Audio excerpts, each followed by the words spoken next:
আমাদের বাস পরিবহন এইটা নড়াইলের প্রসঙ্গে আমি বলবো, নড়াইলে গাড়ি খুব স্বাভাবিকভাবে চলাচল করছে এবং আমরা আগামীতে যদি কোনো জোরদারও হয় আমরা চেষ্টা করব, আমরা যেহেতু গাড়িগুলোর ব্যবসা করে খাই আমরা গাড়ি চালাবো।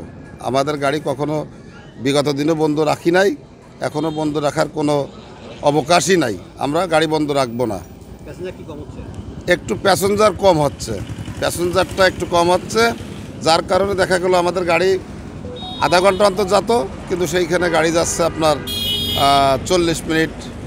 এই যে সোহাগ যাচ্ছে, নড়াইল এক্সপ্রেস যাচ্ছে, নড়াইল ক্লাসিক যাচ্ছে, হামদান যাচ্ছে, বিভিন্ন পর্যায়জাত পরিবহন আছে, আমাদের সেই পরিবহনগুলো সব চলছে। আমরা ঢাকা থেকে শুনেছি যে অন্য ঝুঁই ঝামেলা হচ্ছে, কিন্তু আমাদের গাড়িগুলো যাচ্ছে এবং ব্যাক হয়ে আসছে, চোখের সামনে দেখেন যাচ্ছে সব পরিবহন। যাত্রাবাড়ি পর্যন্ত যাচ্ছে আমাদের গাড়ি এবং গুলিস্তানও যাচ্ছে, আবদুল্লাপুরিও যাচ্ছে। এখন সকালে একটু বাধ্যকতা ছিল, মানে একটু জটিলতা ছিল, এখন তা ক্লিয়ার হয়ে গেছে, স্লো যাচ্ছে, কম আগের তুলনায়। তো দেখা গেল ঘন্টায় 5টা গাড়ি যাই গেছে, হয়তো এখন 4টে যাচ্ছে, এরকম আর কি।